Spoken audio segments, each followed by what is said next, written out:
လုံးပဲမင်္ဂလာပါ FlutterVerse မြန်မာအနေကြိုဆိုပါရစေကျွန်တော်တို့ဒီနေ့မှာတော့ဒီ Dart ရဲ့ constructor တွေမှာကျွန်တော်တို့ performant အနေနဲ့ဘယ်လိုမျိုးကောင်းအောင်လုပ်လို့ရလဲဆိုတာကိုပြောပြမယ်အဲ့တော့ကျွန်တော်တို့ကဒီပုံမှန်အတိုင်းပဲ constructor တွေကိုစောင့်မယ်ဆိုရင်ဒီလိုပုံစံနဲ့စောင့်ကြတယ်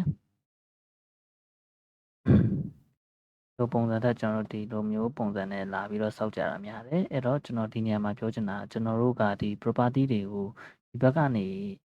ဒီမျိုး modify ပြန်ပြီးတော့မလုပ်ချင်ဘူးအပြောင်းလဲမလုပ်ချင်ဘူးဆိုတာထက်မလုပ်စေချင်ဘူးဆိုရင်ကျွန်တော်တို့ကဒီလိုမျိုး private အနေနဲ့ထားခဲ့တယ်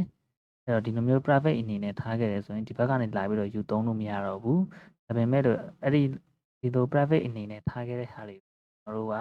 ဒီ getter setter တွေကိုသုံးပြီးတော့မှကျွန်တော်တို့ကပြောင်းမယ်ဆိုရင်ပြောင်းလို့ရတယ်အဲ့တော့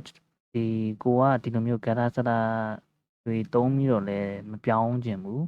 ဘုံကကိုယ့်ရဲ့ဒီ class ကနေစောင့်လိုက်တဲ့ instant တခုကိုကဒီအသေးဖြစ်ချင်တယ်ဒီ constant ဖြစ်စေချင်တယ်ဆိုရင်ကျွန်တော်တို့ကဒီ property တွေကိုကျွန်တော်တို့က file နဲ့အနေနဲ့ထားပေးဖို့လိုတယ်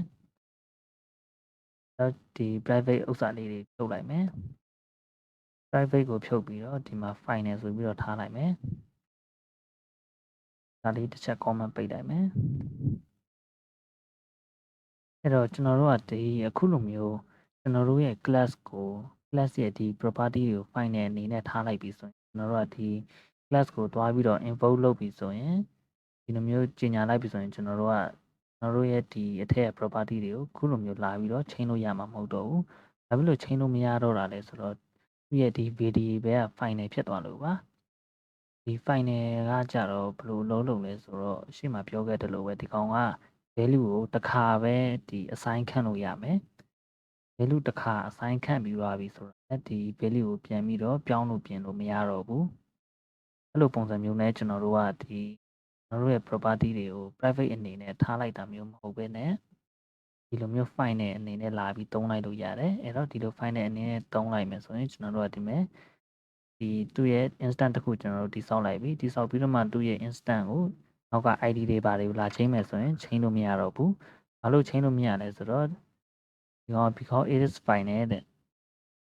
ဒီ ID ဆိုတဲ့ variable က final ဖြစ်နေတဲ့အတွက်ကျွန်တော်တို့ကသူ့ရဲ့ဒီ property တွေကိုလာပြီးတော့ချိန်လို့မရတော့ဘူးအဲ့တော့အစမ်းလိုမျိုးဒီ private လုပ်ပြီးတော့ getter setter တွေ